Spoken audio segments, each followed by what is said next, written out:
Oh, that was almost another heart attack right there. All right, Toad, though, still putting up a respectable showing. Of course, Pelka, one of the strongest players coming out of New England for many, many years as well. So you got to commend that kind of consistency, that kind of commitment to the grind, too. Yeah, man, my boy says I'm gonna continuously be a great Smash player, and he's done that in multiple games. So, yeah, Pelka is going to run away with that one.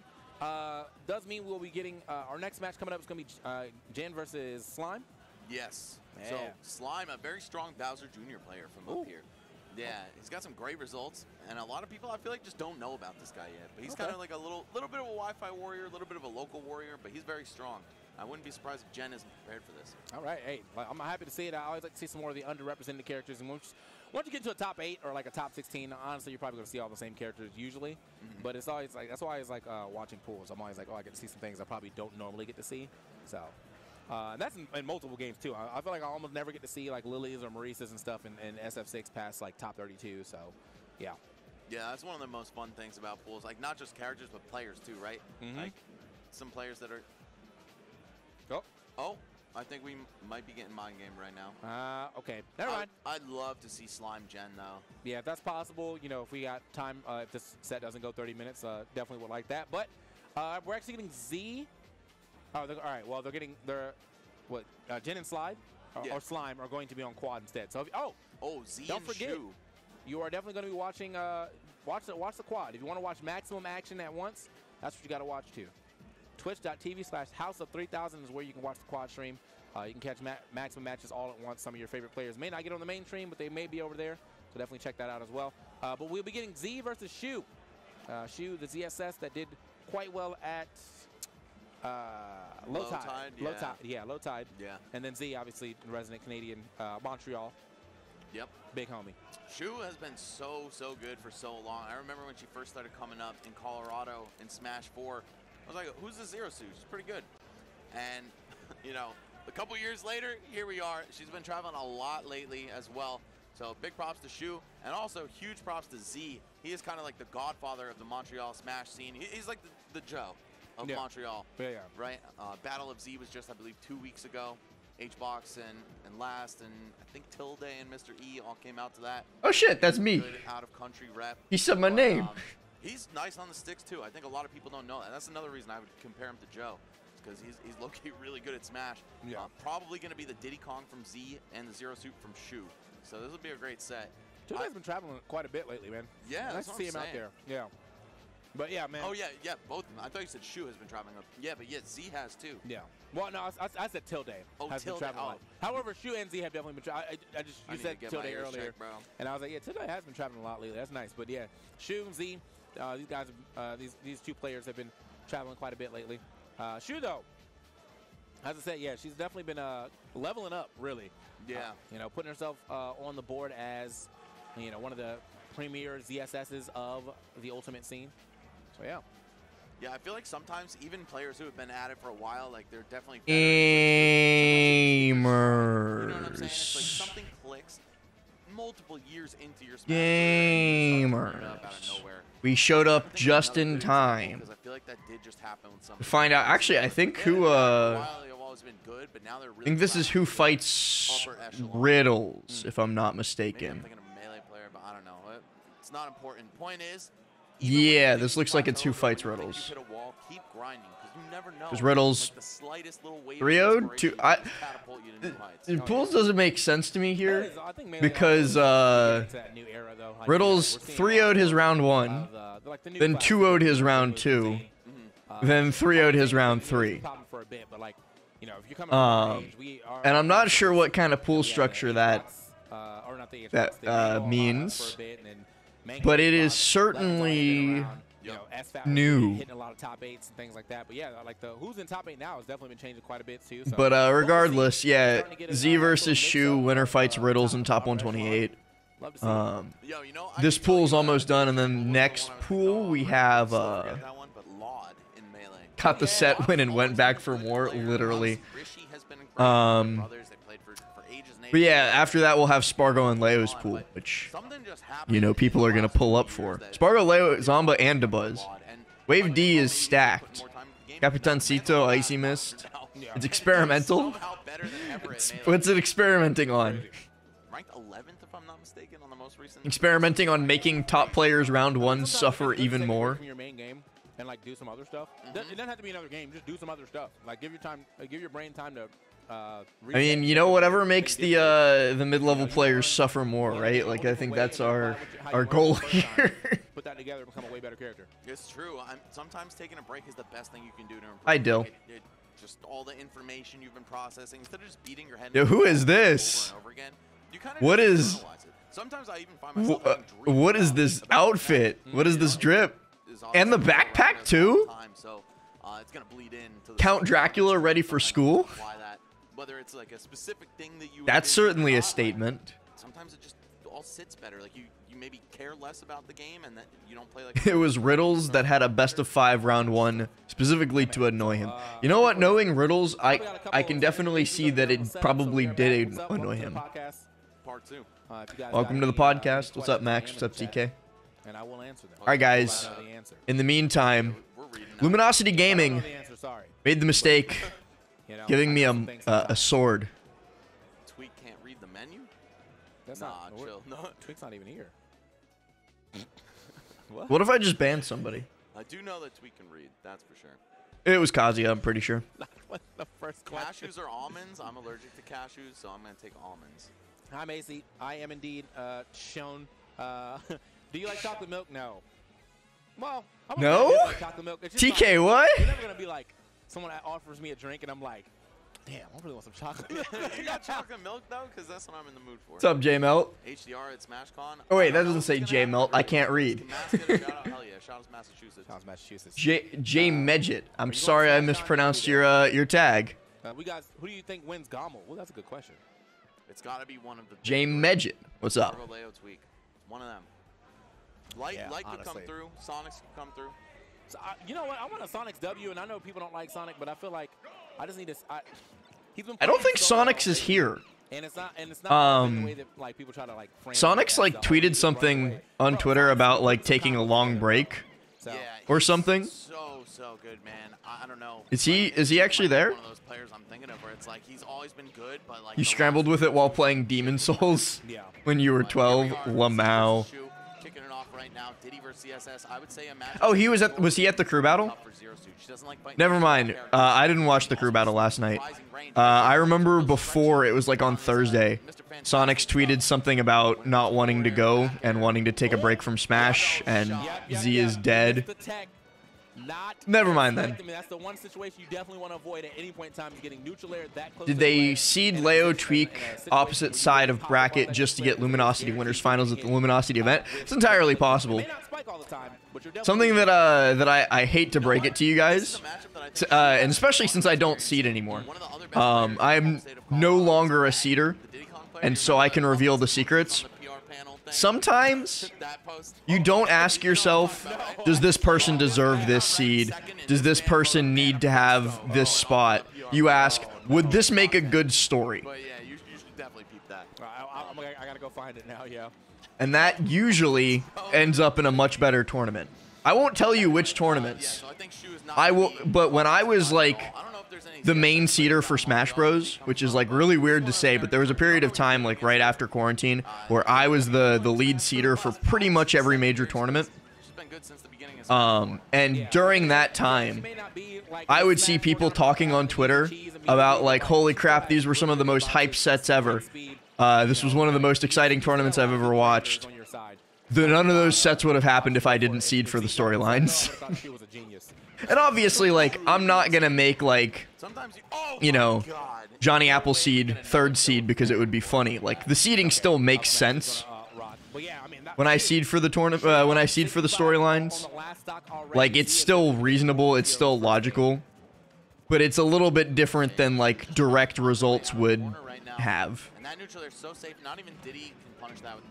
Not beating the script allegations, it made the tournaments more interesting to watch, man. Made the tournaments more fun. This was also, like, this was also before I became a coach full-time. This was when I was, like, helping people with, like, one-off sets, maybe. But, once I became a coach, I was like, all right, I gotta stop seeding.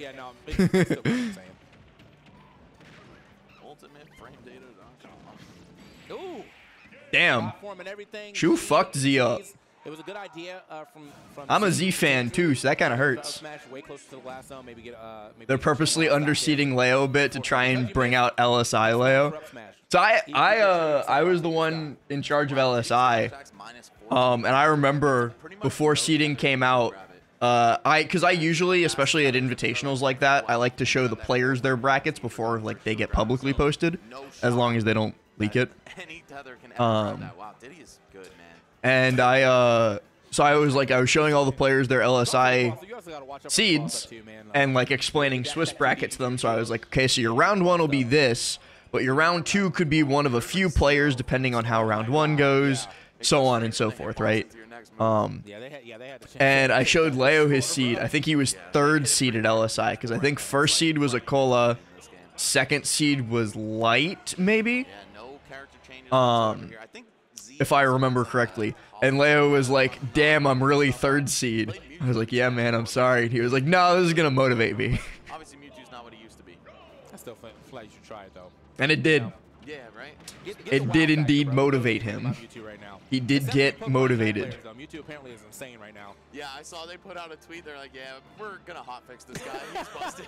Oh, HDR Mewtwo? Man. We just wouldn't. Our internal testers were lying to us. It's my fault. Dude, that's so rare, I feel like, coming from the Pokemon Company and Nintendo and stuff. Like, usually they... Oh, they're not talking about HDR. They're talking about Pokemon. First seed was Light, you're right. You got to watch out. There's just a certain area and a certain percentage where you I remember watch out for that neutral air. Light actually asked me to rig that bracket. But he asked me to rig that bracket not in his favor. It was really funny. He was like, I showed him his seed. I explained the bracket to him.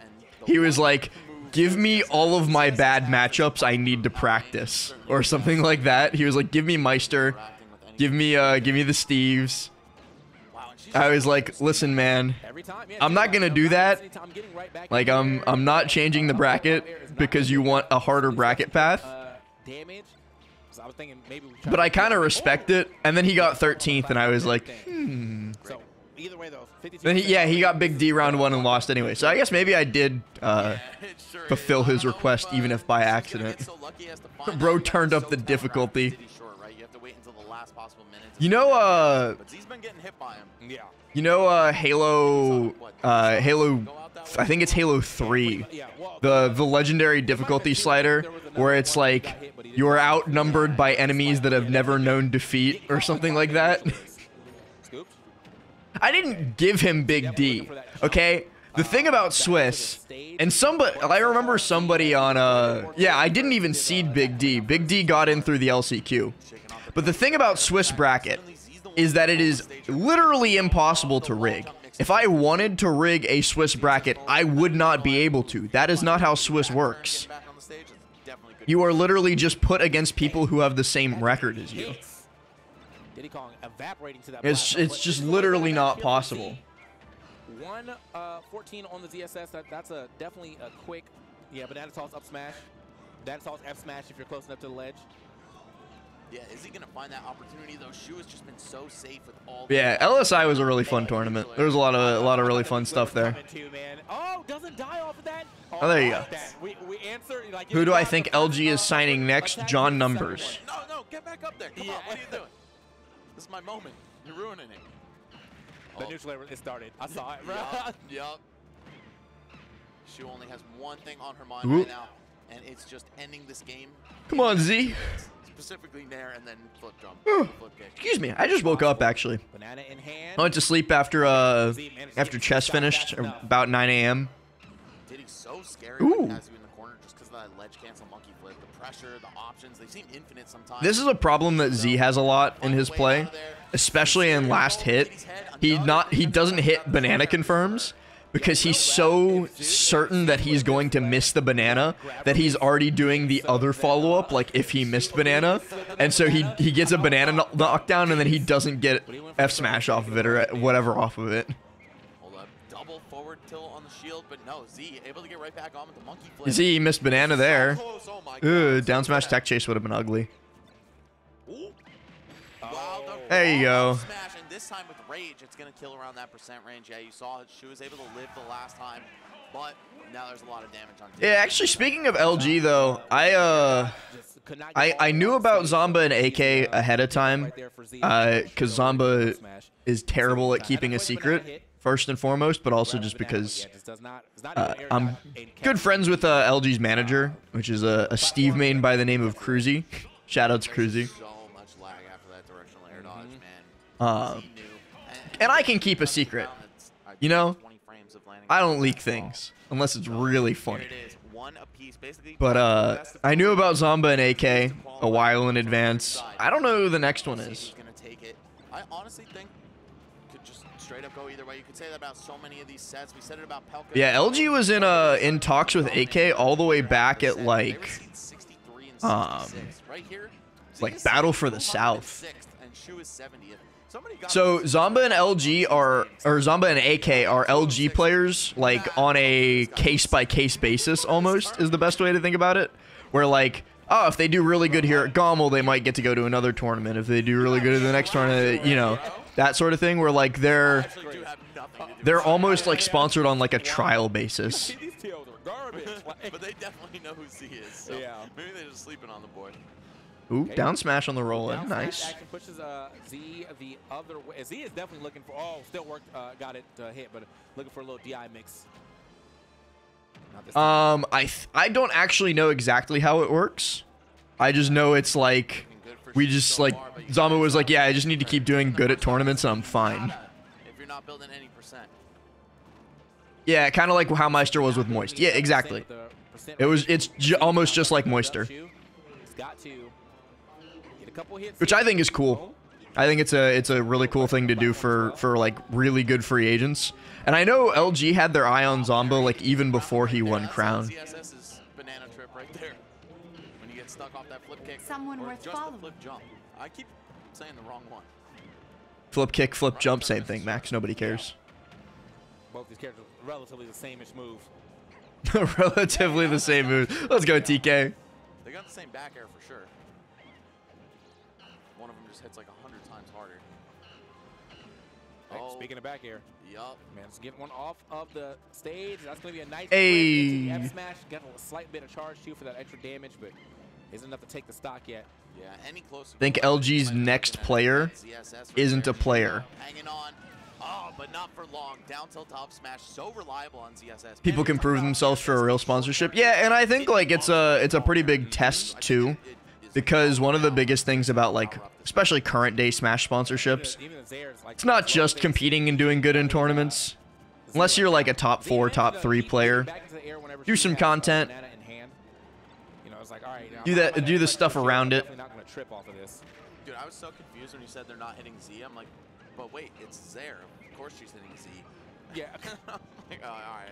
No, I got you. So like I think if LG's like they see Zomba and they see AK, they start streaming. Well, AK already streams, but they see them start doing good on streams, start doing good content. They'll be like, I like the work ethic, you know. LG Sonics, I doubt it. Plugs the banana and he's like, nah, forget about that. I'm going right in. You wish there were more orcs doing content with Smash players like Panda did. You have to go for something slightly risky to really get a stock now. Your save game. Oh, you see, me and the boys, we was down at the mines, and we saw this snake player. His name was Apollo Koge. And, you know, we decided we would use some of the spoils from raiding villages. No, he SD'd. Aw, Z. Oh, please not a narrative flip kick. Anything but that. I said with my I'm not doing. That's not dwarves. That's 40k orcs. If you've ever watched or like read or listened to Warhammer 40k stuff, that's how people always portray Warhammer 40k orcs. looking real good. Who do I think makes an amazing performance at GOML? Siski's playing hot. Siski's probably gonna do well. Low key, Big D like goes back to his tricks and like gets top 3 again. Low key, Big D's on his way again. One more game. Yeah, the way I love 40K. The way 40K orcs are always described is like literally that voice, where they're like, "Me and the boys, we was fighting a couple Marines, but then one of the red paint on our missiles fell off." Wait, you like actually didn't know that it was orgs and not orcs? That's actually kind of funny. I know you counterpicked this after you lost game 1, but hang on. No. I need to show you guys this.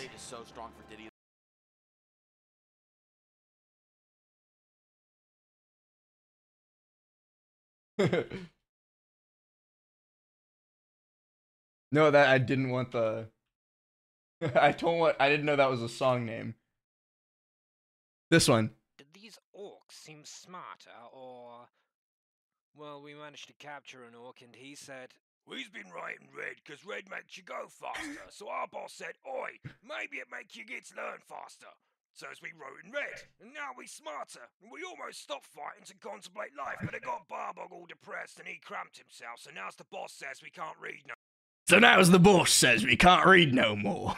I love Warhammer. Such a strong move. We haven't seen it really come. Yeah, so are those the ones that make the things real that they believe? Yeah, so your very brief Warhammer 40K lore history lesson is that the orcs in 40K have these they have a collective psychic power called the WAG. And it's literally spelled like WAAAAAAAAGH.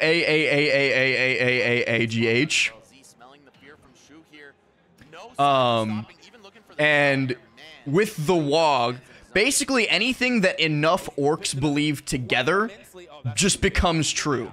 So the Imperium of Man will like capture orc mechs and capture orc like, you know, machines and robots and stuff. And then they'll open them up and the machines are just filled with sticks and rocks and like no circuitry or anything like that. But because the orcs all believe that this is how you build a mech, and if you build a mech like this, it will work, it just does. And so, you just found out where you're... Yeah, they're a psychic hive mind, but the thing about it is that they're too stupid to actually understand it. So they don't, like, do any of that on purpose. They just, like, if they think something will happen, it will. Because they're, like, they're really dumb. So they don't do it consciously. And so one of the big theories, there's this whole big thing... Also, nice flip kick, Nair flip kick. There's this whole big thing in Warhammer 40K lore where, like, essentially the Emperor of Mankind dies, but the orcs literally go, like, they're like, oh man, the Emperor's like, he's so strong and he's so powerful and he's so scary, so there's no way he could actually die. So the orcs go, there's no way the Emperor of Man is actually dead. And because the orcs all collectively believe, this is like one of the most prevailing fan theories, and it's not confirmed, but because the orcs all collectively believe that the Emperor of Mankind actually isn't dead, the Emperor of Mankind actually doesn't die. Like, they are literally like reality bending psychics. They're just, like I said, they're too dumb to use it consciously. And so there's a lot of fun things with Orc WAG, where like they also they paint their missiles red to make them go faster because they think red makes missiles go faster, and then that's where the meme about writing in red to make you smarter comes from. I love 40K lore. It's so like ridiculously extensive, and also like some of it just is like off the wall. She just really seems like she just likes playing. Yeah. So I like that type of energy. Back to Smashy Bros though. Even all the way over here in Eastern Canada, coming from Colorado, that is no short flight. What's up, Plot You? Yeah, we're talking about Warhammer 40K. I'm telling you, red doesn't make missiles go faster. It does, if the orcs collectively believe it. Yeah, here we go. All right. Into game 5, Shu managed to find two very opportune stocks. The Spanish Shoto player who always beats Siski. You mean Andres? Andres Fortnite? I don't think Andres Fortnite is at GOML.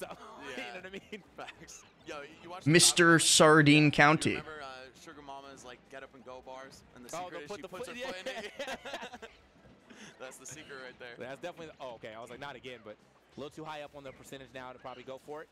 If you are an Still, orc, it you know, does, that's, but does this work for other that's races? something that they Kind of. Really, FN stands for Fortnite. Yes, it does.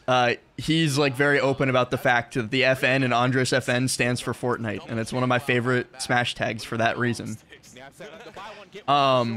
It works in proximity to the orcs. So if the Imperium of Man is fighting against the Tau and they paint their missiles red, nothing will happen. But if the Imperium of Man is fighting against the orcs and they paint their missiles red, and the orcs can like see that the missiles are painted red, so they have to see it so that they can believe it. And then once they believe it, it'll take place. So there's a very famous story of a group of Marines holding a position against an army of orcs, and they run out of ammo. And the Marine commander, who's called an Adeptus in the lore, the Adeptus tells his soldiers, he's like, "Follow my lead, boys." And basically, they just take their guns, which are called bolters in the lore, and the Marines start going, literally this, they start going, pew, pew, pew, pew, pew, pew, pew. They start making, like, gun sounds with their mouths. And I shit you not, because the orcs believe that the Marines are firing at them, they die. It literally kills the orcs when the Marines start going, pew, pew, pew, pew, pew, pew, pew, with their empty, like, no ammo guns. There's a lot of really funny WOG stories like that in 40K. Weaponized idiocy, literally. Literally that. Imagine if the orcs could understand their power. Yeah, they would solo the verse. There's like a lot of dark gods, a lot of overpowered shit in the 40K universe. Nothing is quite as powerful as the WOG. It's just the orcs don't actually know what the fuck's going on because they're stupid. And if they think too hard, they get sad and kill themselves. As we saw from We Rights in Red. Dude, Nair flip kick was such a big killer in that game. Shu killed Z with Nair flip kick like 90 times. So many Nair flip kicks. It's so quick too. Yep. Bonk. I think Z held in every single time. I don't think that works as well on DI out. I think it just, yeah, get out of there. Hold out. React faster. Dude, that pain. That is a face of pain from Z. Z was not learning. His ass was not studying. Z was popping in the second and third game and the fourth, really, like most of the fourth game. It was like, all right. But yeah, as I said, the buy one get one with ShamWows in that stock allowed Shu to gain a bunch of momentum and probably confidence taking into that game 5. Big W for Shu. Gonna be moving on. So that's Shu versus Riddles tomorrow. One more. Oh, no, Shu's good to go because if you play a best of 5, that means you're out of round 1 pools. All right. Yeah, Shu versus, or no, that's actually today. Top 128 is today. I think at like 6 or 7 p.m. Eastern. I think there's 2 waves. Let's check the schedule. Let's check the schedule. Yeah, it's top 32. Top 32 is Sunday. And chat, I don't know if I'm supposed to reveal this.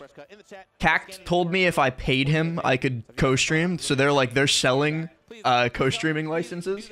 I'm thinking, so he said today was free. Everybody can co-stream Saturday. But co-streaming Sunday is going to be some monies. So I'm considering it. Based on how well today goes, I'm considering paying it because it's a decent amount of money. It's not cheap. So we'll see. So yeah, it looks like it's all at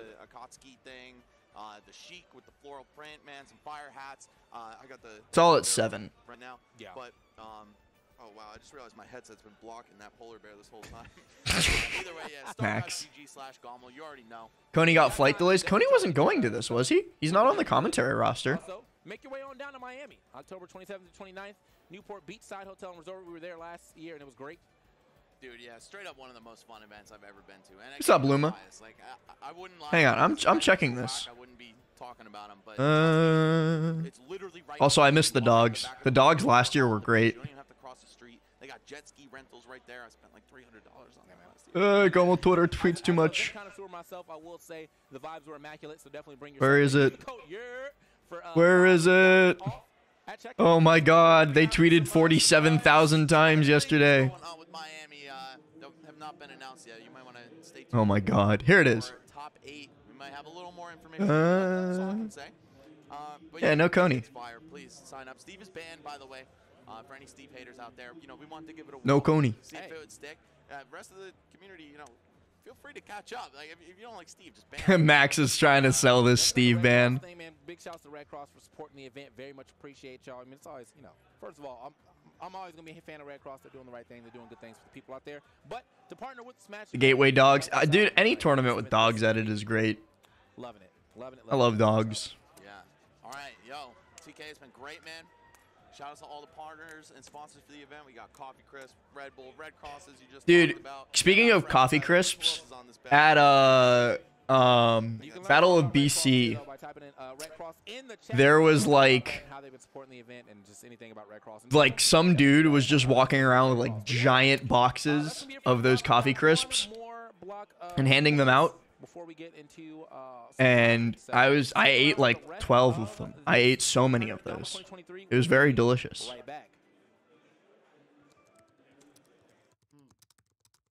Why?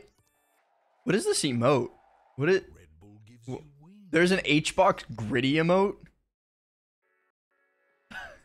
What the? Who let H-Box do the gritty? Canada and around the world. Who let H-Box hit the gritty? Supports them in strengthening their resilience. Crossplay is a fundraising initiative that allows gamers and Let's open up the our classic Pokemon Black and White music. Crossplay days are an amazing way to get involved, earn great prizes, and make it. Chat, 5 gift subs and I will hit the gritty. 5 gifties.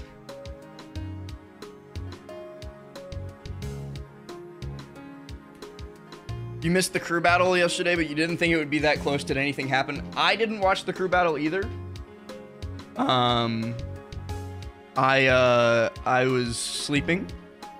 But I think that it was Last Stock and Spargo beat Tweak as the 2 anchors, but like barely. It was closer than it had any right to be. Tweak's comeback was so fucking good.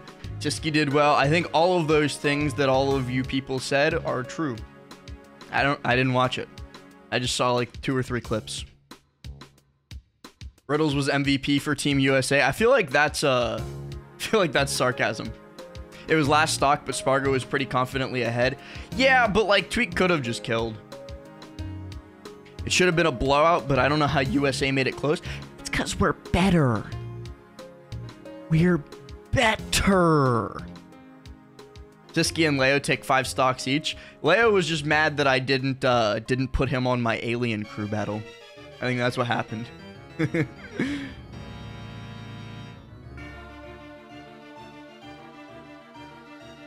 Man, this music's a little bit too dramatic. Hang on. Let's get some Drift Fail City.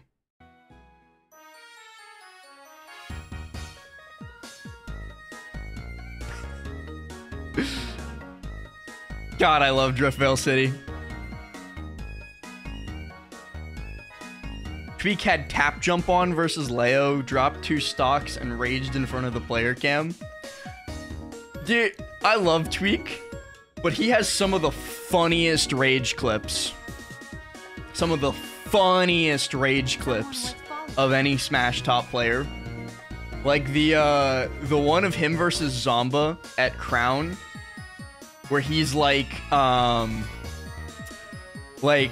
one that B posted, where she's like, he's saying I love my girlfriend or something like that. But the one at SmashCon where he's fighting Zomba, or not SmashCon, Crown, where he's fighting Zomba and Zomba edgeguards him with gyro at like 0% or whatever. And Tweak, like, in the player game is like, he's like, you're so fucking bad!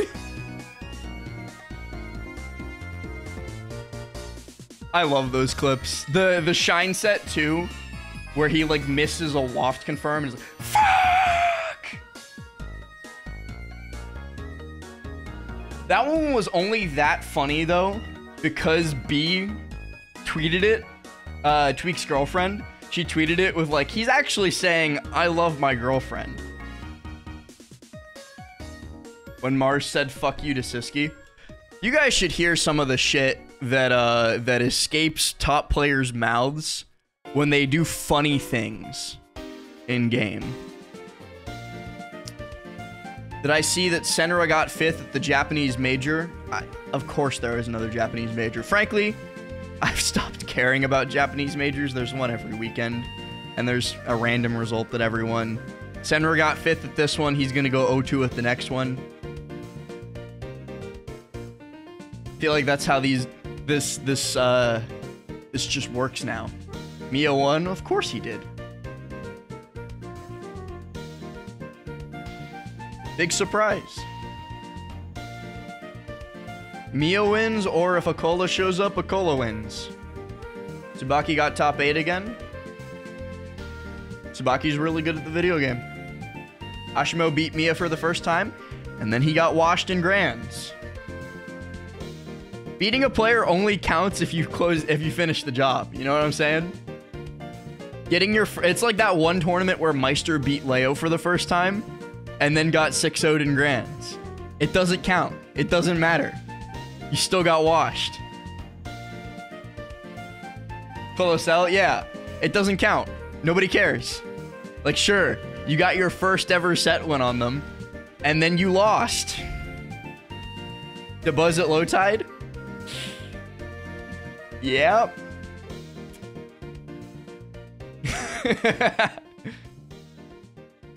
You gotta make it count.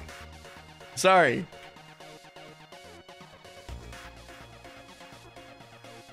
The buzz at low tide was really funny though, not because he finally beat Leo for the first time, but because of the pop off with Reggie and the banana suit. That's why DeBuzz beating low tide. Someone worth following. Japanese tier lists do have Game & Watch very, very, very, very, very high. Funny stat in France, Niraz is 0-42 against Rafflo. Okay. You want that DeBuzz Super Major win? That's why CEO is a Super Major.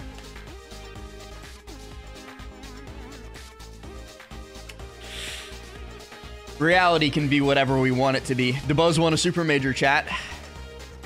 You can take that to the bank. And it's a Super Major because Team Liquid was in Grand Finals. And so I won.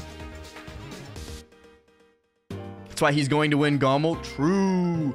DeBuzz's path isn't that bad to win GOML. He just has Sonics into MK Leo. That's easy. That's so easy.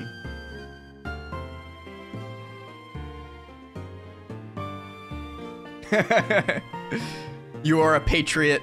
No countries exist east of New York City. That's a real American patriot right there. Somebody get this man a beer and a gun. Why was Yaoto there? I have no idea. He just showed up. And then immediately became honorary CFL. No, he was honorary SFL. Yaoto hung out with the SFL crew the entire weekend, even though none of them spoke Japanese. Light work for Daba-chan? So true. Who do I personally think that Leo should play so he can be top 1 again? I think he should play whoever he wants. Or whoever I tell him to. You know what I'm saying? Yaoto radiates cool guy energy whenever I see him play him and Neo. Neo for sure. I kind of regret that I didn't talk to Neo at at Battle of BC. I just like didn't have the right chance to, I guess you would say. But Neo seems like a really cool dude. I did not speak to Yaura much outside of I helped Nehru translate CEO's rule set for him, just to make sure that he understood the rule set. Oh, I have a really fun story about Ryuo. So Ryuo, I think Battle of BC was his first time in America, as far as I'm aware. And on day 2, I think. Yeah, we're just going into story time while we wait for LG to come back from the break. So I think Battle of BC was his first time in the US, or in North America rather, because Battle of BC was in Canada. And day 2, he was walking around wearing a monkey suit, like a Diddy Kong, like a onesie kind of thing.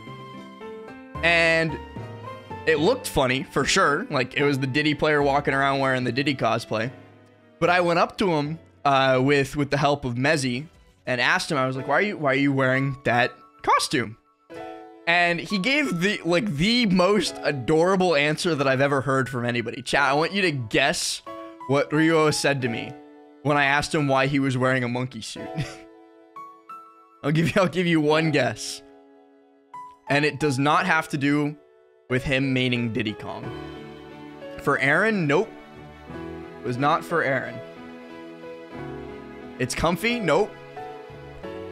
This man said to me, it helps him make friends. He was like, I'm in a new place where I don't speak the language that well, and I don't know anybody. And so if I wear a funny outfit, it's good at starting conversations with people like you. It was so adorable. And he looked at me and he was like, it worked, didn't it? You're talking to me now. I was like, I love you, Ryuo. So that's why Ryuo was walking around wearing a monkey suit at Battle of BC.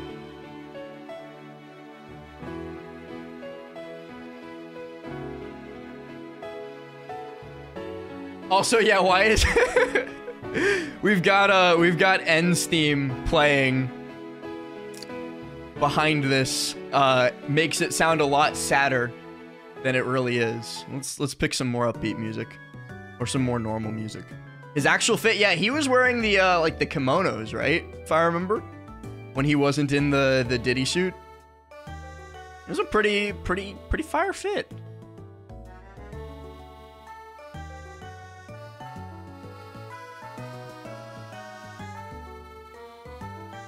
That's Earthbound dialogue and stuff. Ness, why do you always wear that weird outfit? Well, you know, when I was growing up, I didn't have many friends. Everybody thought that I was weird and different. And so, when I entered middle school, I decided that I would wear funny outfits to get people to talk to me. And here we are. It's working. And I made 1,000 friends. Feel that you must inform me that you've managed to get me onto the TV. I'm big. What's up, everybody? Did I get the chance to talk to Yoshidora other than the part that he told me that he has many children? Yeah, I talked to Yoshidora a bit. Not really at Battle of BC.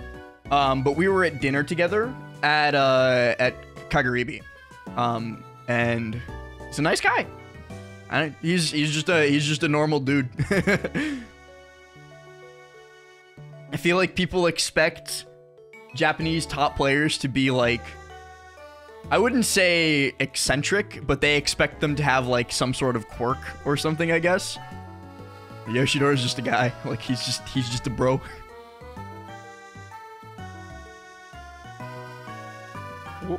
I just threw that remote on the ground.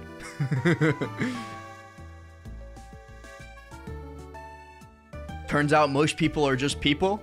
Shocker. Not you, though. You're different. Different. This is a long break. You expect him to be the normal one? Yeah, he's literally like, you know, he's not middle-aged, but he's above being he's not a young man. He's a salary man, he's married. You would expect him to be pretty normal, right? It's actually surprising how many Japanese players have children. Yoshidora doesn't actually have any kids. Like, that's just a meme and misinformation that we all spread because it's funny. But, Kameme has a son. Abadango just got married not too long ago. It's like, it's just crazy. Ashimo's Twitter likes make you laugh. I've never looked at Ashimo's Twitter likes. I'm gonna look at them off camera and see if I can show them on stream. We're about to find out. It's not Cosmos stuff.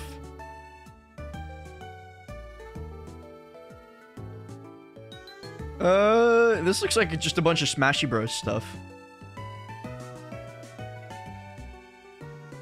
He's just liked a bunch of Smash tweets.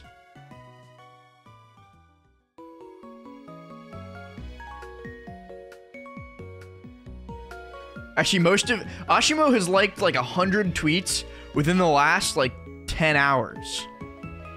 And they're all from Altcore. Lol. Oh, he liked the top 8 graphic of Jazo beating Didi.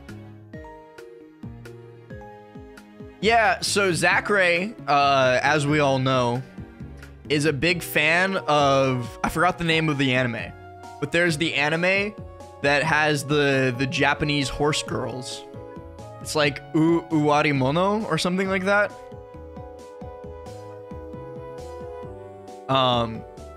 Isn't there like, with that show, isn't there the thing about people not being able to make NSFW about those characters because the Japanese mafia will like come after them? I think I read something about this like a while ago, because like all of the horses in that show, like, or all the girls that are based on all of the horses in that show are like owned by the Yakuza. And so if you like make inappropriate art about those characters, because the Yakuza owns them, they'll like come after you. I swear to God, I remember reading something about this and being like, huh, you know? Akola has a lot of waifus in his likes too. Yeah. That sounds like a Yakuza plot. I can see, like, all right, Kiryu, your next job. This guy, he's been making not safe for work art of my favorite horse. Go beat the shit out of him. Bro, Yakuza is so funny.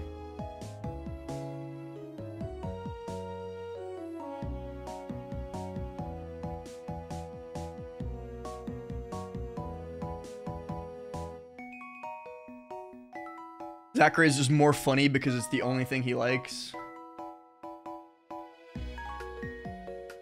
So is it just Akola's mic, or does he actually sound like he is Kratos' son? Huh? I haven't watched any of Akola's stream. Does he have like a super deep voice on stream? I don't know. His voice sounds pretty normal to me. I don't speak Japanese. Why would I watch Akola's streams? I don't want to watch Steve.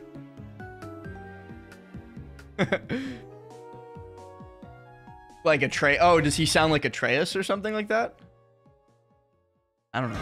I don't own a PlayStation. I haven't played God of War. I'm thinking about buying a PS5 soon. I might stream like Final Fantasy 16. In his streams, his voice sounds super deep. I don't think his voice sounds that deep IRL. He just sounded normal. They are back. Okay. No, they're not. You lied. You lied, Hershki. They're not back. They're still on a break.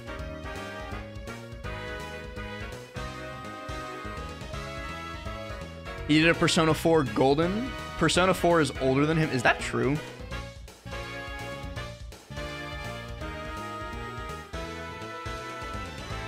I don't understand Japanese or Korean. Oh, it's back for Melee. I'm not watching Melee. I'm watching Ultimate. See, the thing about that, Aquagrave, is you can do that, but you have to be interested in their gameplay. Like, they have to be a really good, like, League player or a really good Valorant player to keep you hooked. What the fuck is this commentary block? Guys?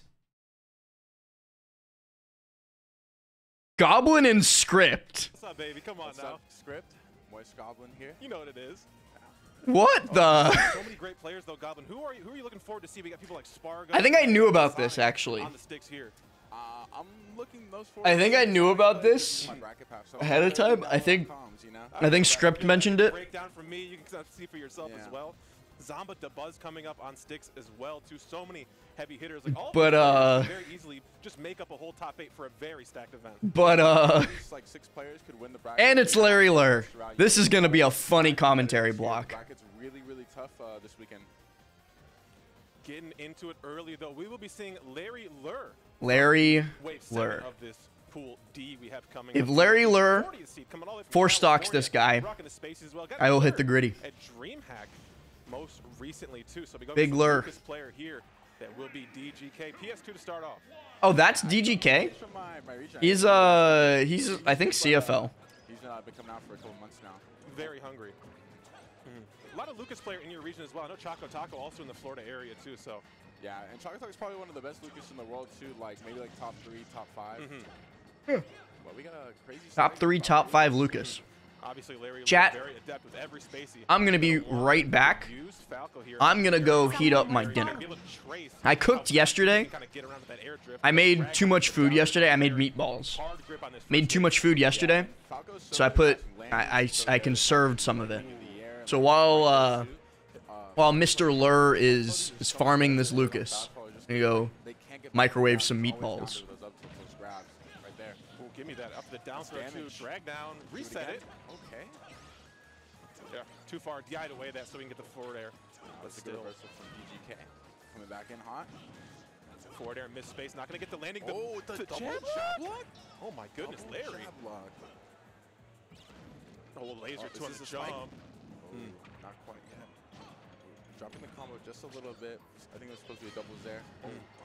Frame 1 on that. Yeah, that was probably a frame perfect shine. Someone worth following. Oh my gosh, caught the dash attack it looked like right there as well. Larry, 68% only on this first stock here too. DGK got to get something going. Yeah. DGK is having trouble like getting these combos as well as like he should be, you know, getting Falco into a bad spot just long enough for him to keep a good advantage. But Larry, you know, he's keeping neutral safe. He's keeping a good advantage. You know, he's not getting too greedy. He's doing a lot of like poke moves here and there with lasers and tilts. It's looking really good. PK Thunder coming back, trying to catch Larry going early, did not happen. The slow walk up though, dude. DGK is kind of getting walked into the corner here, getting scared of Larry. Oh, great nair though. Yeah, you can look, you see a little bit of Larry's brawl personality coming in with this Falco. It's looking really clean. He's doing a lot of walks, a lot of safe tilts. Oh no! What is happening? Doesn't work out. Actually causes Larry to lose his stock. That was crazy though. That was insane. Yeah, Larry tried to go down with the Firebird to try to connect on the PK Thunder, but not going to work. Back air for sure. A lot of lasers in the corner as well here too. DJK is not getting back for free. Yeah, going for the jab, not working out just yet. Getting out of the bad spot though, might not. Oh, wow. That was a commentator's curse. That was crazy. The side B2 led to nair. You can find so much stuff on that, especially when both grounded opponents.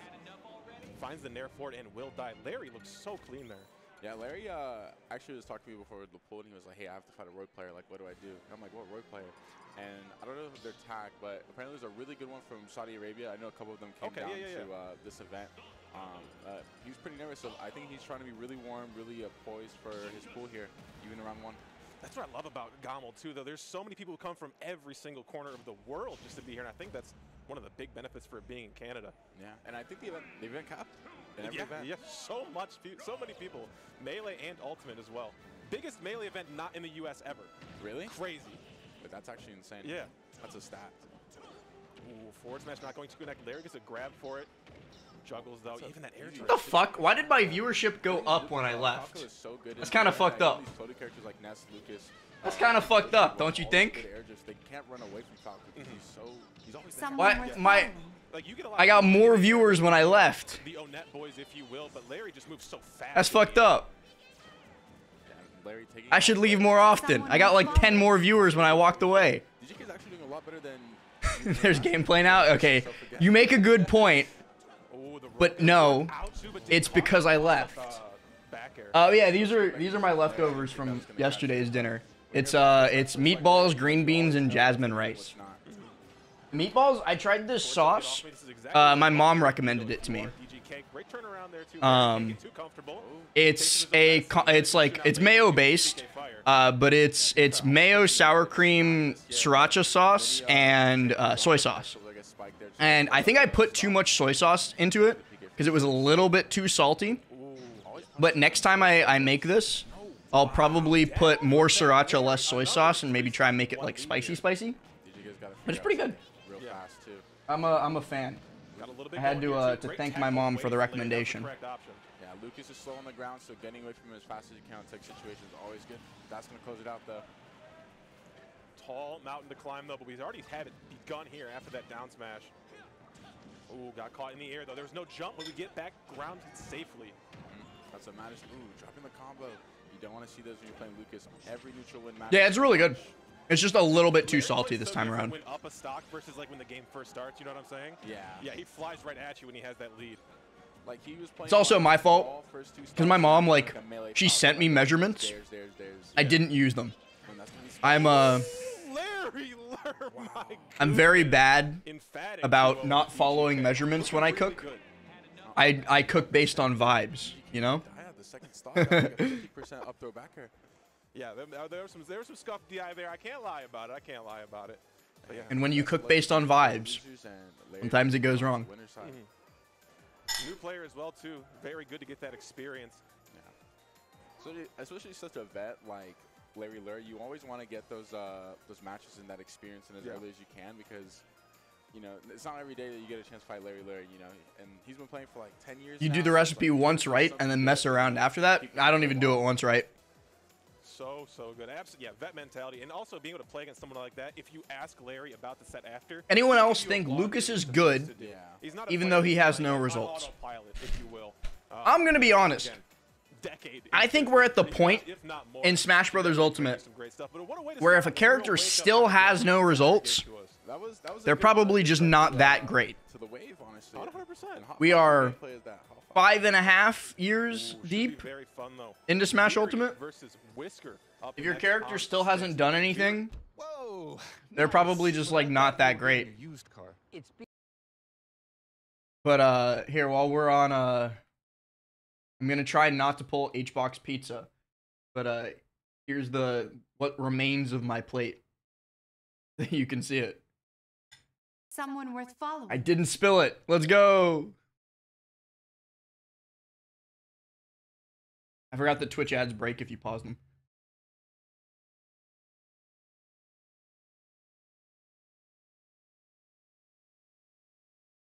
They gotta make you watch the ads.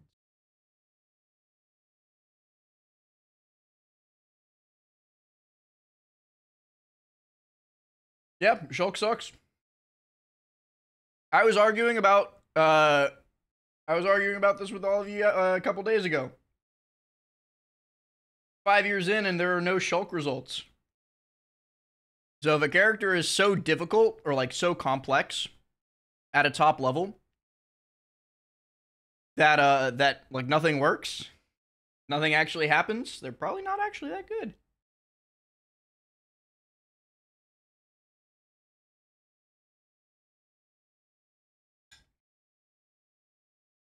Because another factor in character viability that nobody really talks about is also ease of use. Like, a character can be high tier or top tier, not because they're insanely overpowered, but because they're easy. If they're good and easy, there's like a Venn diagram, right? 100%. But we didn't get the news. That's we loud. did not get the memo for sure. There's like a Venn diagram, right? Where like when it's this bubble is like easy to use, and this bubble is good. And the more overlap that they have, the better the character is. That's why Aegis is good. My bracket was actually pretty good. If they're fine, like the character's fine, they're fucking impossible. Did Nair down there, and I died at 40. I was like, damn, that's pretty good. And then my Probably not that good. Red 16, really good wolf. Every game was really close. And I had a lock and roll for every game. This guy's got switching, so. a crazy, like his whole flow is crazy. Absolutely. Very look good with the run. Get the run back on that one. Oh my god. Whites on it as well. He hit him with the. Ooh, okay. I'm seeing a little familiarity here. I'm seeing Epic Gabriel Goblin Grand Finals right now. So. Oh, that's Veery? I didn't know that's what Veery looked like. Let me hear about it. I'll give you the stage. So Pika players choose to lose. For Roy, I think. Ooh. Roy is really good at neutral. He's really good at advantage. This advantage where you fall through, and this might be the stock. But Rob also gets comboed really well. Rob also combos really well, and the neutral is really good for both. But if you know how to play this Roy, you can make it very hard for Rob. But choosing like rushy decisions like that very risky against Rob because you don't have no jump off stage. You get tapped with a forward air or down tilt. Does Goblin do comms often? I think this is his first time at a major. So big that it's very hard I've commentated with Goblin before, like at one-off things or like crew battles and stuff. But I think this is his first major block. Someone worth following. Revolver Ooh. just switched to Roy. Looking good here though. Whisker after dropping that stock quite early. Very taken to the sky. I love Rob. Yeah, he's bringing it back Just getting to say, yeah, I'd actually rather not get ledge trapped here. We go up. Rob too, because Rob wants to land with that nair coming down. Yeah, if you're not gonna get those parries, you need to go up there and call him out before you can even get that nair started. Throw it back, white boy. Throw it back, white boy. Throw it back, white boy. Throw it back, white boy. Throw it back, white boy. Throw it back, white boy. Yeah, I agree. Because another jab block would have sent off stage anyway. Exactly. Oh, that traded. Oh my. I saw the Anathema upset. He lost to some British guy, right? Yeah, going way too left there. It was like a British cloud. Running away with this. Good up B. I saw the sad tweet after the fact. Yeah, you're a big uppy advocate for Roy. Oh yeah, a little bit too much. But some would say. I didn't see the set. I have to keep it that way. All right. Ooh, the roll behind though. This is bad. Knockdown. Not going to be followed up for anything hard, but just getting a gyro. That's really funny. Don't want to be in the corner against Rob. You want to play it slow. Walk up, shield. He used all of his power on Anathema. You don't want that to happen. It's all right. Good patience for both players. He spent all of it on Steven. I'm down with that. And when it was H-Box's turn, Whisker looking he got annihilated. Even though this match is looking like not the best, that's funny. Roy max damage so fast. Yeah. Like, the person who I think would be the most mad about that. Even weak up, they're still going to work here. On the left I think that I would, if I was Anathema, I would be really pissed. Like if somebody beats me and then loses to H-Box right after. I get the grab. That's better. Oh, he landed on the platform. I don't think he wanted that. Was the Cosmos upset real or not? I don't know. He's trying to go for a sour up air into up air. Yeah. I didn't know Cosmos got upset. I do know that he's playing solo Inkling at this tournament. So him getting upset would not surprise me. Sorry, Cosmos. Inkling sucks. Really good from Veery, but Whisker had some It was a misreport? Yeah. I was thinking about it throughout the game. Like, Roy's a character, obviously, you want to get, like, hard advantage with early, but Rob just, you can't be risking it like that versus him. No, you got to play it slow. Even as Roy, it's like, man, Roy, I'm fast. But, like, as Roy, you got to slow down a bit, You can go There's a misreport? speed and then all right. For that, and then they try to speed up, and then you Inkling survives a little bit longer. Speeding up, and then a lot of people can't keep up with Roy's speed, so when they start speeding up, you can speed up as well, and they get themselves overwhelmed, and then that's how you rack up damage fast and get easy stocks. Hollow Bastion will be our counter pick stage here too. Counter pick stage is Callous League, Hollow Bastion, Final Destination. Then you got your normal starters. I wouldn't go here, honestly. Okay. I would probably go to like Smashville if it's open, definitely Town if it's open. Probably got banned though. Yeah. But like even Battlefield is so much better. Oh, you're already dead. Wow, dead for it. Veery with a huge opener here, 0 to death in this game too. Yeah, I couldn't even finish talking before Veery got the stock. He's going too fast. I don't think this matchup is that bad. Ooh, give me this though. Drop down. No. Ooh, you're back for it though. That fair would have killed. No, it would not have. No, it wouldn't have. Whisker's definitely not out of this just yet. No, not at all. You're one down to one jab away from closing out the stock. Ooh, good up B. Yeah. Those are lucky upbees. Yeah, when you don't catch it with a startup, but you get you have to hold forward and up for it. 100%. Pretty funny if it was true. I like Cosmos. I don't want Cosmos to get upset. I don't want Cosmos to play Inkling either, but I don't want him to get upset, especially not in round 1 pools. Hope you can catch that landing, you know. If it's a naring rob, you know, parry the nair, get the jab. If it's one that's not, you know, maybe it's a little bit harder, but you can still play around it very well. Keep center. Ooh. Those are risky. Racked up good looking like another 2-0 chat. Let's see what's going on the quad stream. I think it's house. Yeah. Hawk. If everyone got upset, you'd be happy. You're a sick man. You saw Rox reverse 3-0 Plant. It was funny. I hope Rox does well. I was talking him up during patchwork last week.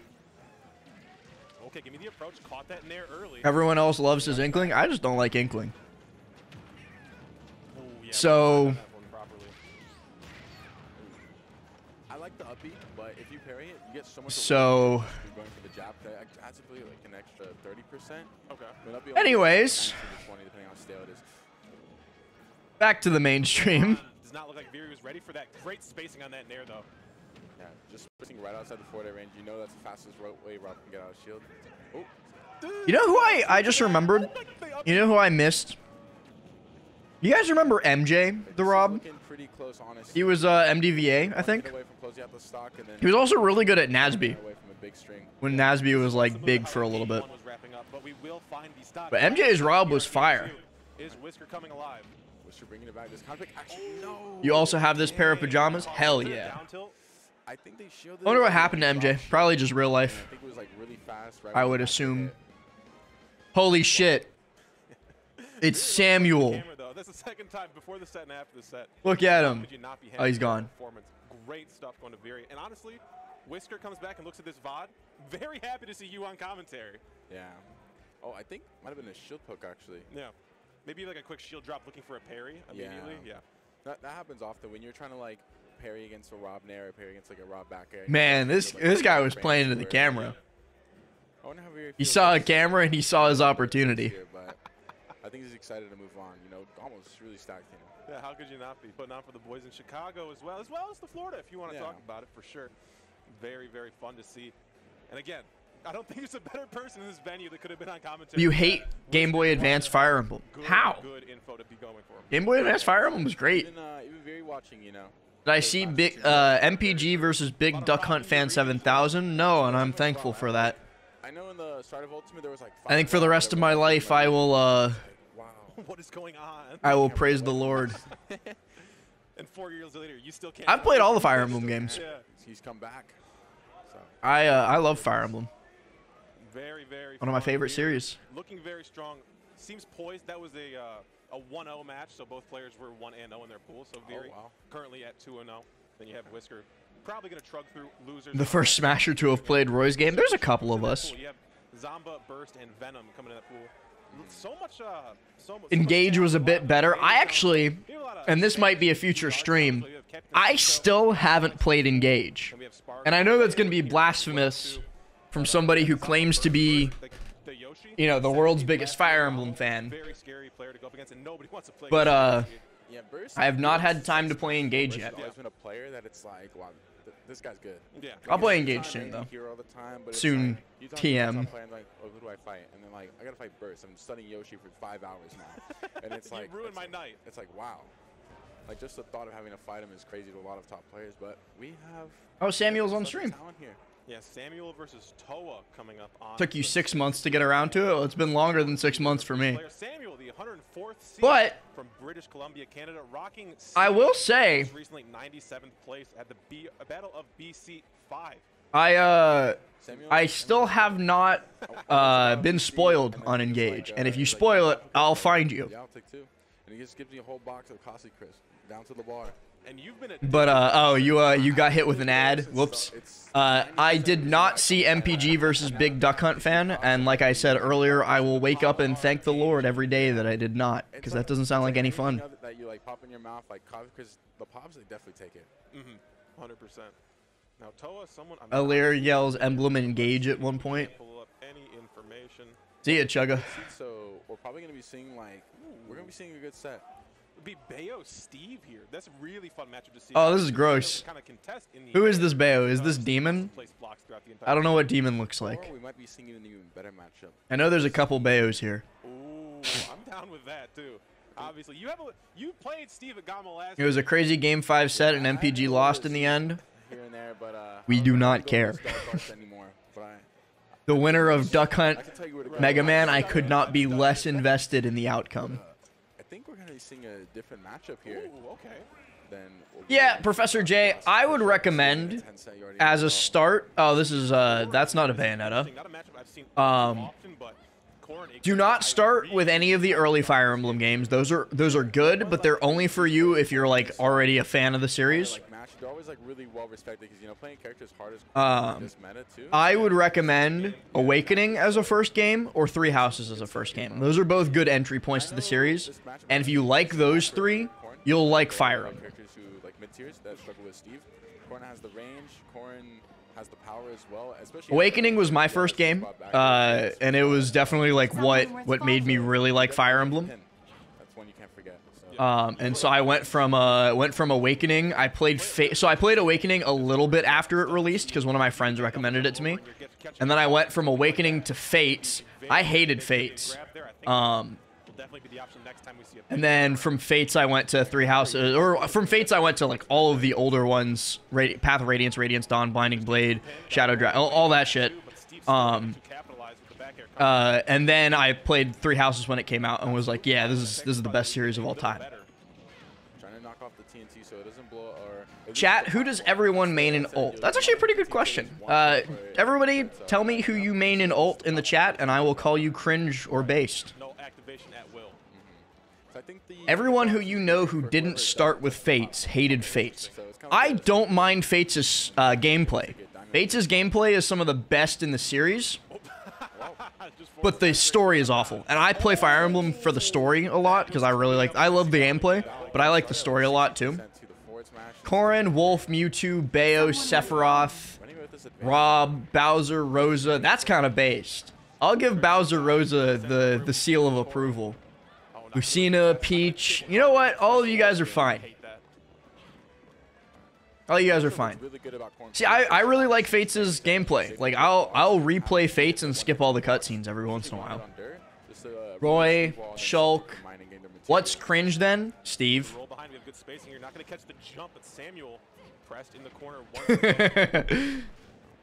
And also Steve. Bioeth, that's a base chatter. That's that range you're talking about. It was to avoid the up smash entirely. Falling up air. Yeah, actually, I think most people already know that because we have famously had very public arguments about this. Leo loves Fates. Legendary, Smash Ultimate, GOAT, Smash 4 prolific top 5 player, Luminosity Gaming, MK Leo. His favorite Fire Emblem game is Three Houses. His second favorite Fire Emblem game is Fates. And we've had many arguments about it. Like, how the fuck do you like Fates? How do you enjoy this? And he likes Fates for the story. Leo doesn't play Fire Emblem for the gameplay. He likes the story. It's about 1 or 2 combo strings to get them to pin percent, but there's a couple mid tiers that I don't like. I don't like a few mid tiers, but nobody said them yet. Has he played every Fire Emblem game? I don't think he's played everyone. He's played like Awakening, Fates, Three Houses. I think he played Radiant Dawn, but I don't think he finished Radiant Dawn. Isn't Engage a good entry game now? I don't know. Like I said a second ago, I haven't played Engage yet. I'm going to play Engage soon. I can't tell you if Engage is a good entry point because I haven't played it.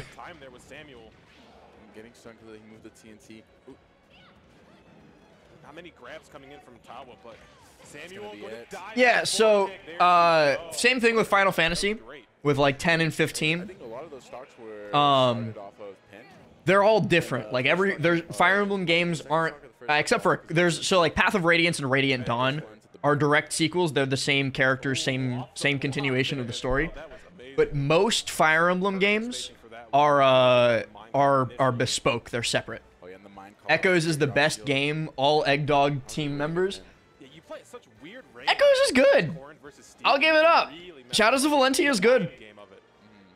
It is a remake though, so it kind of loses points. Right? It loses a little bit of points. There's one bad Fire Emblem game, and it's Warriors. Fire Emblem Warriors sucks. I like Dynasty Warriors. There was a Dynasty Warriors spin-off a long time ago on the DS called Chronicles of Samurai Warriors. Yeah, and Warriors and Three Hopes are two different games. Three Hopes is good. Warriors is not good. But I like Dynasty Warriors games. I don't like the gameplay that much. I play them only for the story and for the history stuff. So like for those games, I'll usually just like play them on the easiest difficulty and then breeze through. But Three Hopes was good. Warriors was not. I wonder what Samuel was thinking. You know, he took a second before he started the game. Put Steven.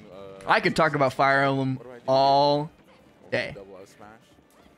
And you know, instead of talking about Steve Corrin, I'm happy with it.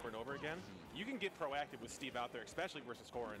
Oh, that was such a free edge guard. Recovery's good, but it's not the best. So you can always take advantage of it and make Corrin's recovery is really good. It's harder to edge guard Corrin than you'd think, because she gets a lot of mix from her back air. And so like a good Corrin is very, very difficult to fight. Do I not like Dynasty Warriors or beat 'em ups? I don't like beat 'em ups. I like Dynasty Warriors games. I don't like Dynasty Warriors gameplay. Nice tech. If that makes any sense whatsoever. And by that I mean I like playing Dynasty Warriors, but I don't. I put Dynasty Warriors on the easiest difficulty and rush from cutscene to cutscene. Yeah, like Corrin's back air gives you so much mix, off stage and on stage. It's very hard to edge guard a good Corrin. I don't know what region in US Toa is from, but I think they got a whole crowd behind them. Dynasty Warriors soundtracks are bangers too. This might be a little bit blasphemous, chat, but I'm actually the same way as I am with Dynasty Warriors with Xenoblade. I play Xenoblade only for the story. I do not care about Xenoblade gameplay. So all the Xenoblade games I have played, I go through on the easiest difficulty and rush from cutscene to cutscene and like run from story moment to story moment in the side quests. I don't care. Like I'm always like vastly under-leveled for shit, but I cheese fights, and because I'm playing on the lowest difficulty, it usually works. I don't give a shit. Yeah, I love JRPGs. Like I grind in a. You guys ever played Bravely Default and Bravely Second?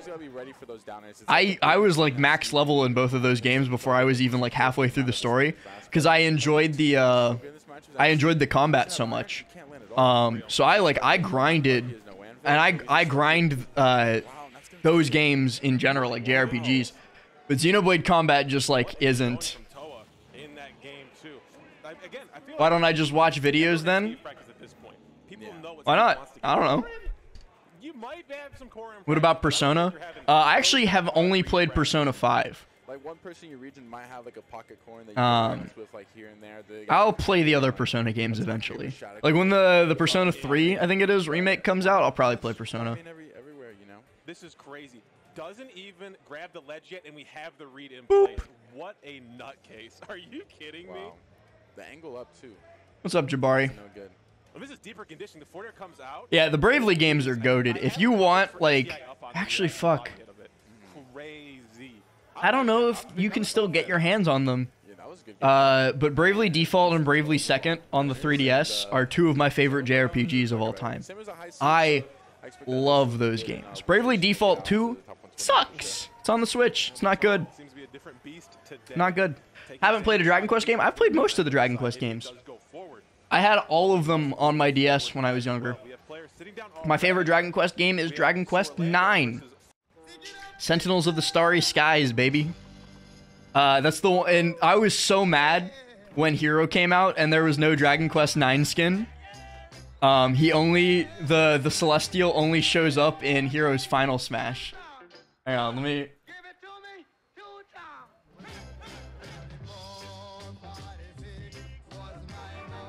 Here he comes. Right here. That's my boy. That's my boy. I was like actually really pissed that he wasn't a skin. But he's here. The Celestial. Yeah, so basically the story of Dragon Quest IX, without like major spoilers, your character is an angel. And you're part of a group called the Celestials, who are like a bunch of angels. And your job as the Celestials is to go around from human being to human being, and when they pray for like thankfulness or like they're happy or whatever, they release this substance called benevolescence. And so your job as a Celestial is to go around and pick up the benevolescence and then feed it to the world tree Yggdrasil. And so you're feeding all your shit to Yggdrasil. And Yggdrasil's getting stronger and stronger and stronger. And then one day, some bad shit goes down up in heaven. And you get kicked out of heaven, but not because like you did something bad. Like you get like the shit kicked out of you by a bad guy. And so you go down to Earth, you lose your angel powers, and then you just become a protagonist. And the thing that I like so much about Dragon Quest IX, that some people actually like fucking hated about the game, but the reason I like Dragon Quest IX so much was there were no set party members for the game. So the game, like your party members weren't part of the story.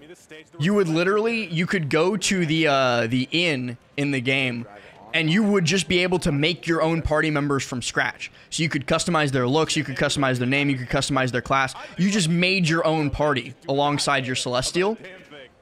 And then the party, like, it was a little bit unfortunate that they never, you didn't get to assign them a personality or anything. They never interacted with the story. But you could, you just got to make your own party. And I really liked that. And so, all the NPCs that interacted with the story were just, outside of your party, which I was fine with. You just got to build your own super cool party of adventurers customized to you. When I was younger, my party of adventurers was me, my brother, my best friend, and my cousin. I just made characters based on all of us, and that was my adventurer party in Dragon Quest IX.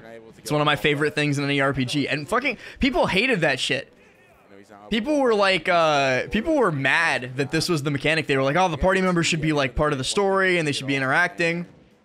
I was like, there's still NPCs that are part of the story. There's still NPCs that are around you. There are important NPCs.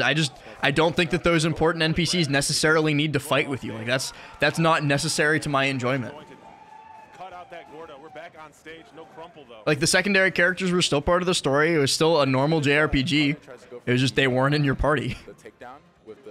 But yeah, I can see why people were mad about it, but I really liked it. Bonds of Combat thing. I had Bonds of Combat. It was my brother. My actual IRL brother was in my Dragon Quest party.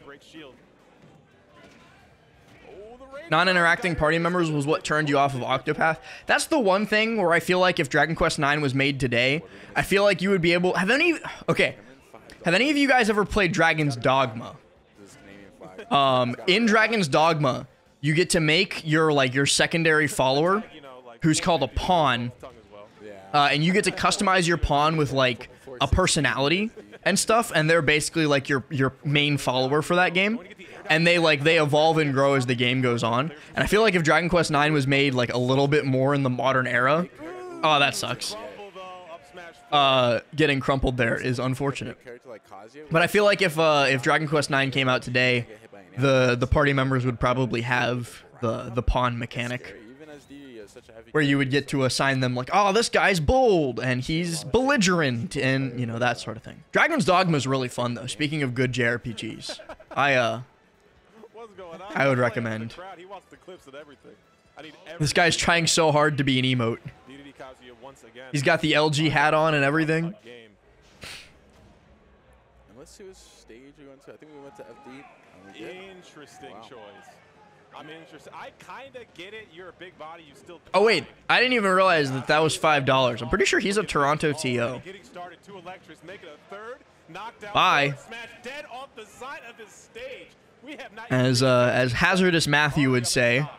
See ya. Would love to go to FD. Every game, doesn't matter what character you're playing.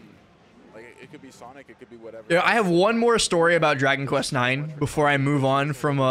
Any Ferbs tech or anything, he just goes in.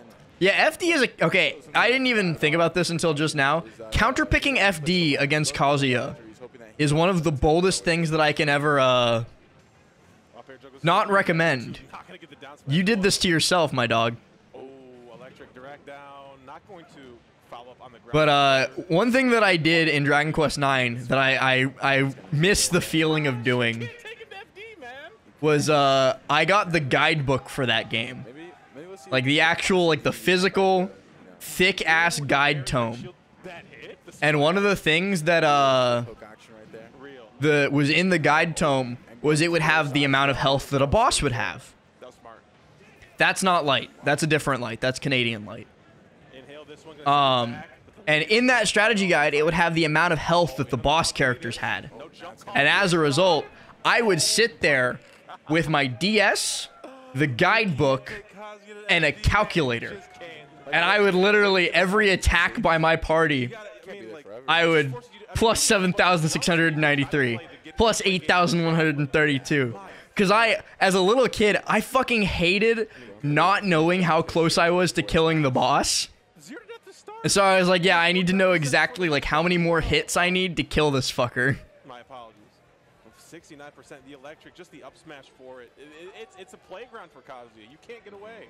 JRPG math is so dumb. Do so much in that. Yeah. Platform, he can't really make anywhere as close to a mistake as like he can on FD. He has so much. Yeah. He has so much room to like literally do whatever he wants. And you can say the same for DDD, but like sometimes DD on a platform is really good, you know. Yeah, dude, I don't know why he went at the. I don't think like Goblin's gonna try and justify it here. My goodness, I mean, if that's not FD was a bad idea, dog. Didn't work. To see if you're the next player in that bracket path. Tough. Tough. Yeah, that was a good set. It was a fun set. Fun set, a fast set as well too. Dollar going on to $5, I should say. Yeah. Moving on to be 2-0. $5. Snorlando currently 1-1. We will see. $5 foot long. But yeah, that also almost got me because that light is in the Yoshi player light is in DeBuzz's bracket path, and so I saw that and was like, wait, why does DeBuzz have light in like round 3 pools? And then I was like, oh, it's a different person. And I play again for like 10 hours, but this time it's different. I play 2 best of 3s and I play an intense best of 5 against like someone who's really good, and it's really nice because it's like 3 best of 5 or 3 best of 3s. Wake up at 11 a.m. and then you're done for like a while. I like GOML schedule. I'm with Gob here. Okay. But you get a best of 5 in. You have like, you know, maybe 5 sets day 1 and then a couple sets day 2. Most of it's best of 3. And to play that best of 5 to make it out of pools, you know, it's always a good feeling. That's rewarding. It's very rewarding. Play that best, yeah. Good point, big Gob. On the event. Winners and losers side too, best of 5s to make it out. Yeah. Huge, huge, huge. That's good. I really like that too. And also like, you get that practice when like you're trying to figure out like, oh, are you playing next? No, I play at 5. Oh, I played at 3. I can't play you right now. Or you got like, oh, no, I'm actually playing you. What's up, Lewis? If you make it, so I can't play you right now. It's tough. It's hard in these streets as a top player. It's tough out here. It's not easy. It's not easy. It's not easy. Did all these DQs mess with my coaching? No. You make up the majority of the bracket, but it's stacked. Oh, really? Someone If a couple DQs messed with my coaching, I wouldn't be a very good coach now, would I? 1 and 2, you did better than 25% of the entire event. Yeah. Real stats. 2 and 2, 50%. It's different. The Buzz does have to fight the real light, though, because they'll be in winners finals. No, it'll be DeBuzz versus Riddles in winners finals. This event at like what 860 entrants for Ultimate. It's coming. Number to even work with, but like, I get it. You want to get bigger and better every single event you go to. So. Yeah, exactly. Yeah. And I wondered, you know, also, one of the my favorite things that I've done, if you have better TTV are we gonna get a bigger venue? Installed, Are we gonna put some is anytime somebody says the Buzz, it just replaces it with his face. This venue is beautiful though. This hotel and this You're going to finish VOD reviewing your patchwork sets, and then you're going to play Fire Emblem. You missed us having like a 20-minute conversation about Fire Emblem like not too long ago. Because I didn't want to talk about a Steve set. Also, this is the same venue as GOML last year. It's a really good venue. Which Fire Emblem, Lewis? My opinion on you hinges on this, on your answer here. Yesterday in downtown Toronto. Well, I said that really good burger place. South we Street. did. Yeah, South Street was fire. The thing is case sensitive, yeah. So if you debuzz with a capital D, it shows his face. If you debuzz with a lower, I'm taking away your mod. The fuck out of here with that. Max and Joe put on an absolute show. Fuck out of here with Fate's Conquest.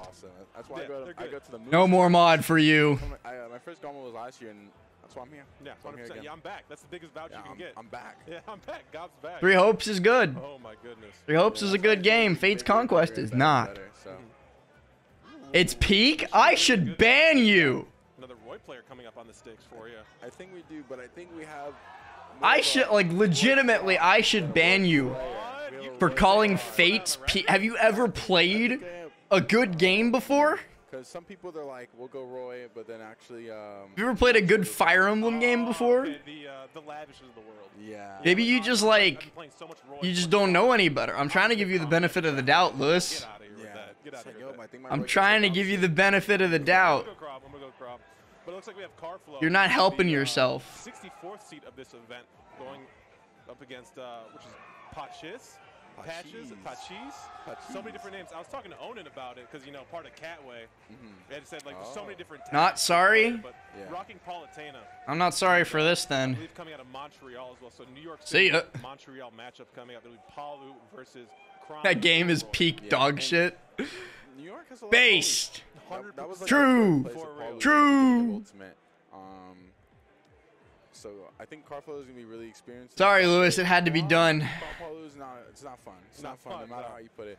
And you know, Fuck out of here with that opinion. But I know as Roy. Fuck out of here. Yeah, especially Get nared. Playing that Crom too. You can just get explosive flame, auto reticle, and just drop down nared out of absolutely anything you want to do. So I think Roy will definitely be the play here too. So I think up next, he said we got Carflow. I'm excited. I'm excited for the gob stamp of approval.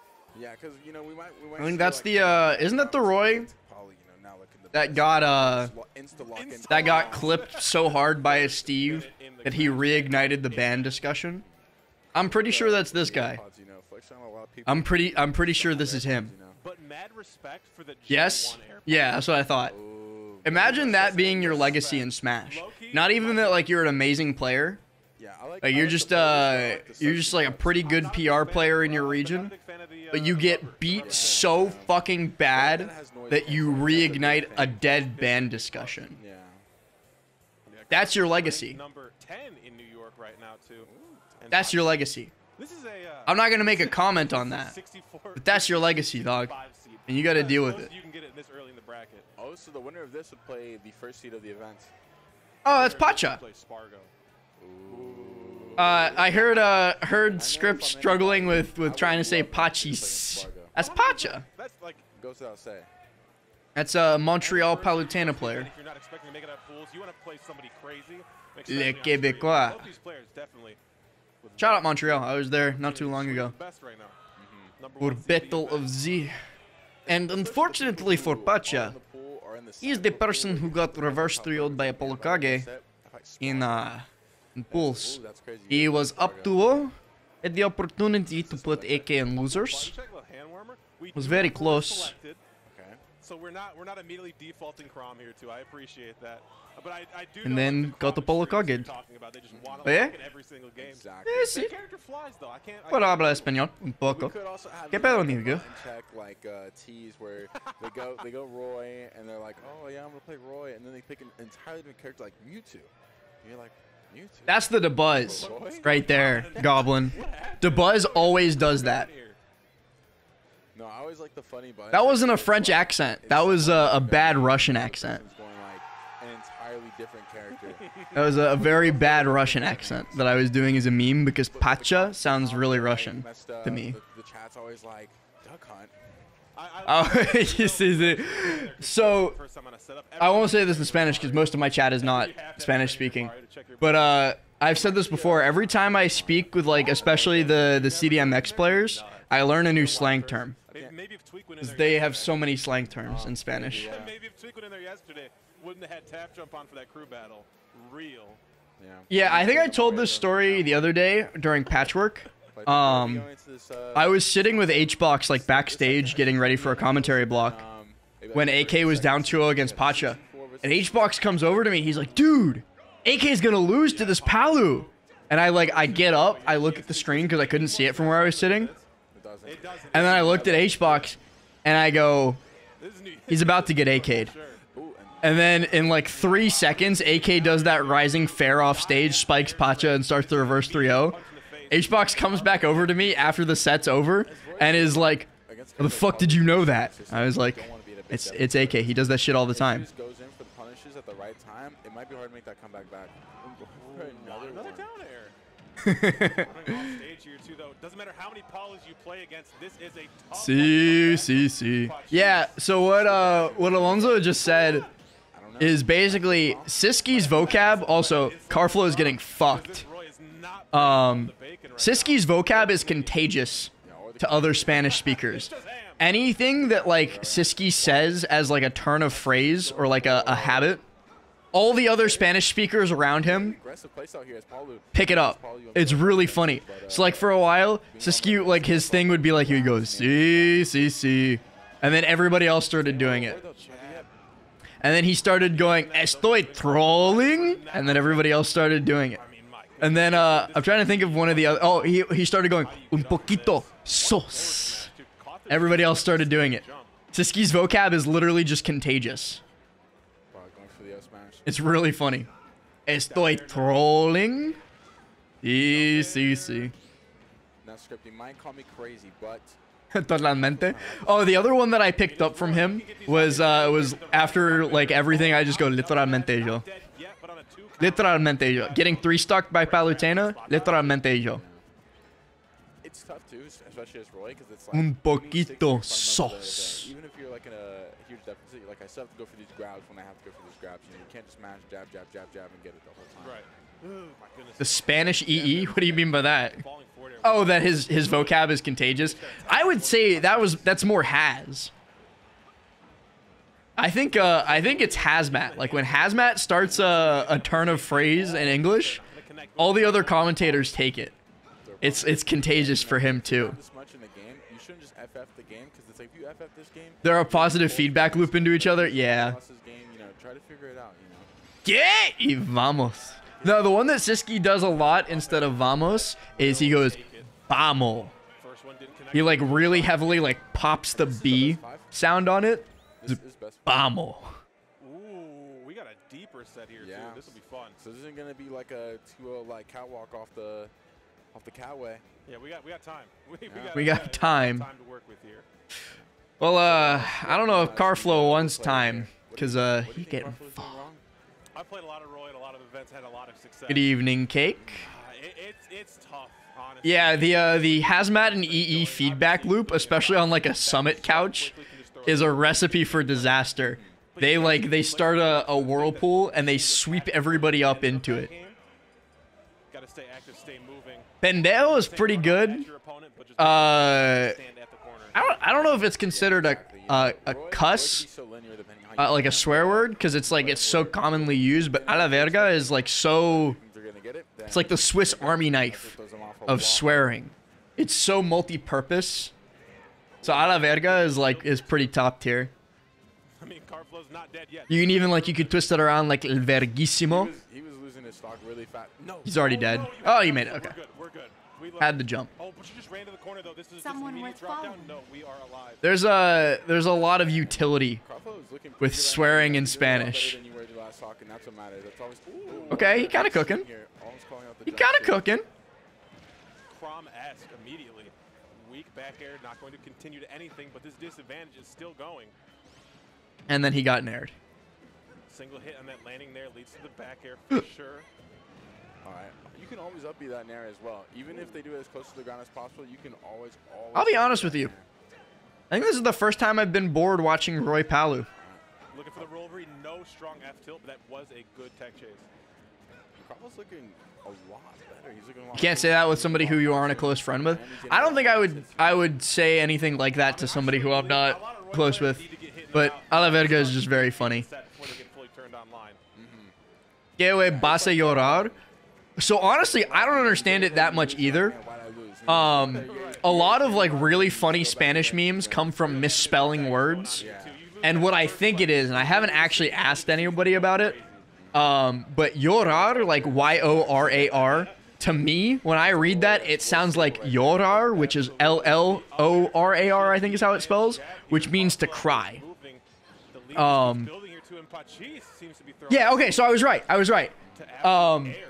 And so like that makes me very happy about my Spanish skills, is that even a meme that I don't understand, I can kind of like parse it out.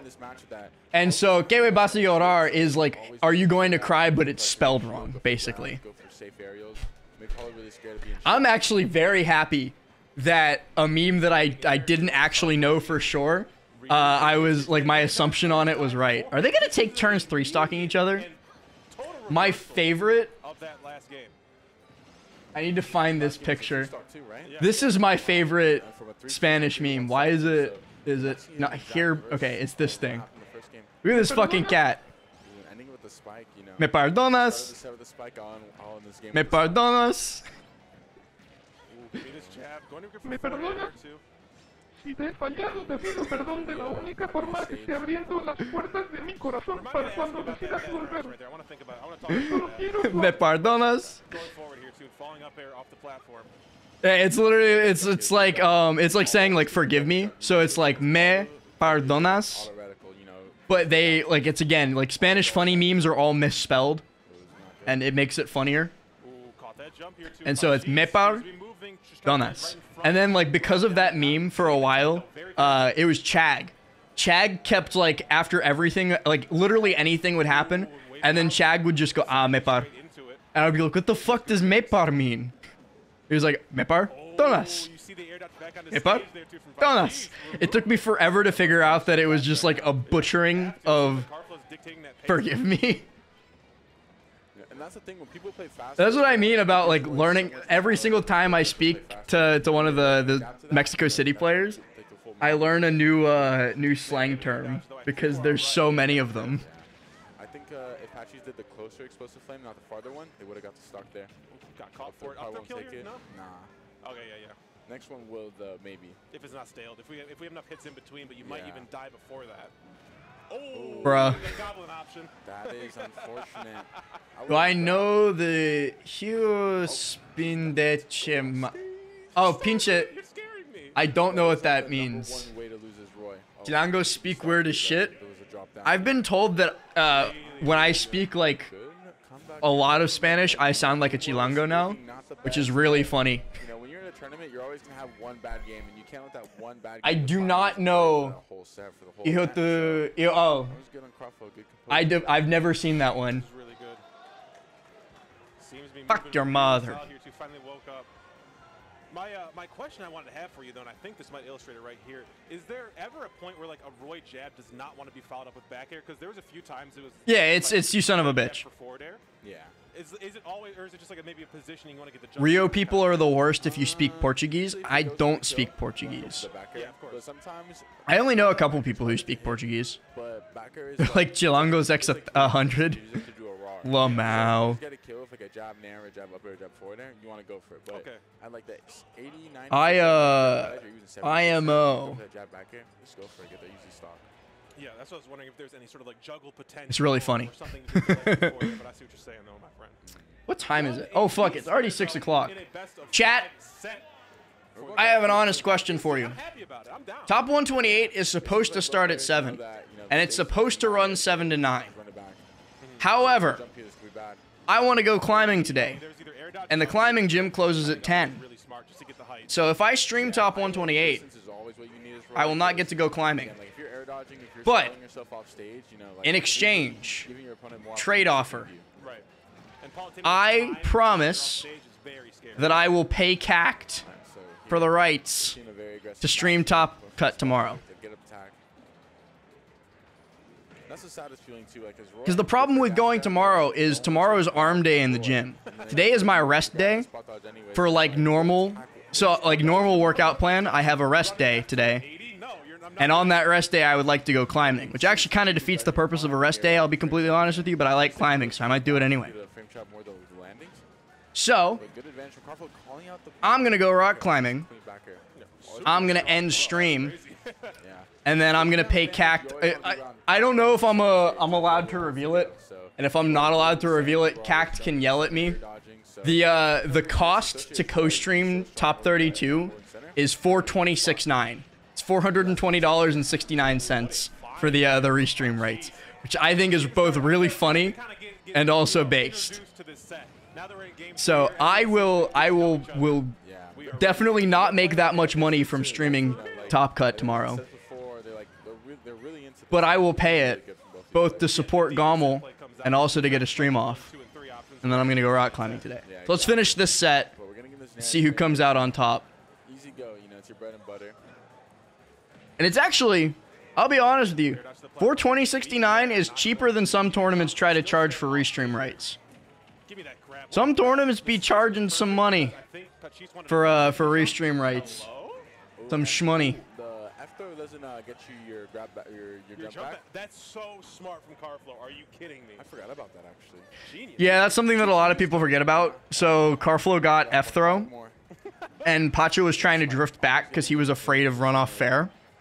But because he didn't get his jump refreshed by the F-throw, he was like, ah, fuck, I'm stuck now. Palu puts himself into the corner, and then you just want to play again and go back to center.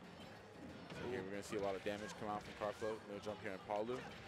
Elon Musk ass him out. Key platform advantage. Give me this. The juggle started with the upward hit of the double-edged dance. Ooh. How'd you think forward smash there? Maybe it was Simple, a very aggressive option from across the stage. Ooh. Interesting chase onto the platform. Interesting chase. Oh, all right. Carflow takes it. When it's going to have to tech on the platform, that's when you go for the up smash. Usually what you want to do, because people are holding in on the back air, right? They don't want to die to back air. Yeah. So all right. Let's send the raid. You read the tech roll in because / raid Luminosity Gaming. Where they're going to roll in, and then you. All right, gamers. And you get it easy. Gob is pretty good on the mic. That's true. He knows what he's talking about. He knows what he's about. All right, gamers. Enjoy top 128. Yeah, top 128 to top 32 is today. This is a best of 5? Wait, it's not over? Wait. Wait. Fuck. Wait, can I cancel the raid? Hang on. Hang on. You know what? Fuck it. See you guys. Peace. Multi-hits are less of a problem, and Palu isn't the best at landing because she only has